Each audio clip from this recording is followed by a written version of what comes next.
Sorry about that. That last video kind of cut off on me, so I'll go ahead and keep it quick. I left off speaking about the new excess tax premium that most taxpayers have to pay when you purchase health insurance through the marketplace. Then you have to reconcile that at the end with your tax return. So there are new provisions for that as well. I noticed in my software.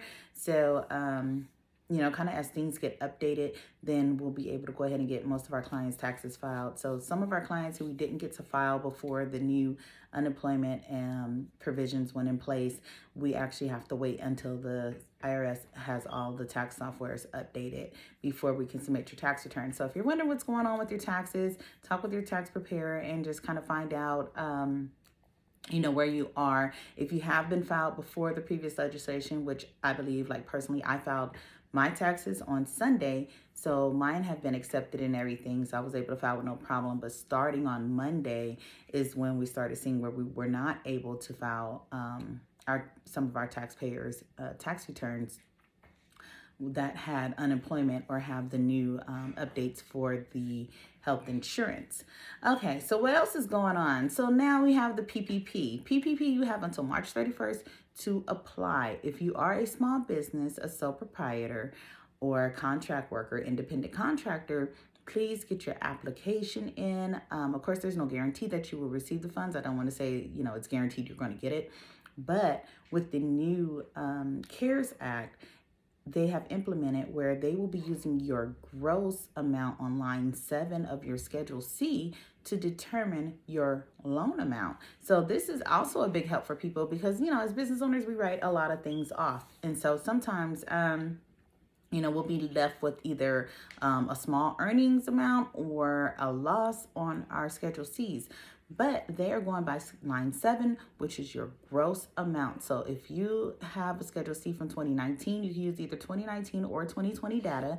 I would suggest going with the one that shows the most income on line 7. So I know during 2020, a lot of us were not able to work due to the pandemic because we weren't considered essential workers or things like that. So if in 2020, your gross amount is less than your 2019, I would suggest when you're applying for your PPP to use your 2019 data and Schedule C. If you need any help with any of these topics or a little bit more clarification, feel free to reach out 909-494-2280 or again on the web, taxplus-financial services, all spelled out.com, or you can reach us on Instagram, Facebook, Tax Plus Financial Services. Oh yes, another thing, let me not forget, I am also a broker, owner of my own brokerage, and that's Tillett Realty Group.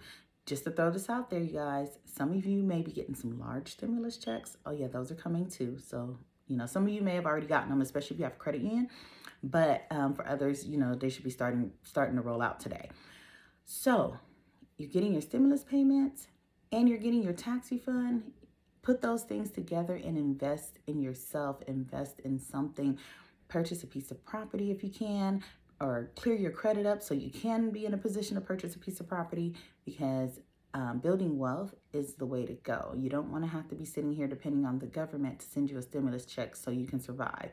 So start thinking about those things. Get the stimulus payment, get your tax return, put those things together and really look at some things that you can invest into, even if it's some stocks or IRAs, or just invest in something to start building wealth for yourself and your family. That's my message for today. Have a good one. Again, I'm Latoya Tillett, owner of Tax Plus Financial Services, as well as Tillett Realty Group and Tillett Capital, where we finance investment properties for investors. And so, look for us, check us out, and stay safe out there. I know everything is kind of starting to slowly open back up, and I just want you all to continue to be safe out there and take care. Until next week.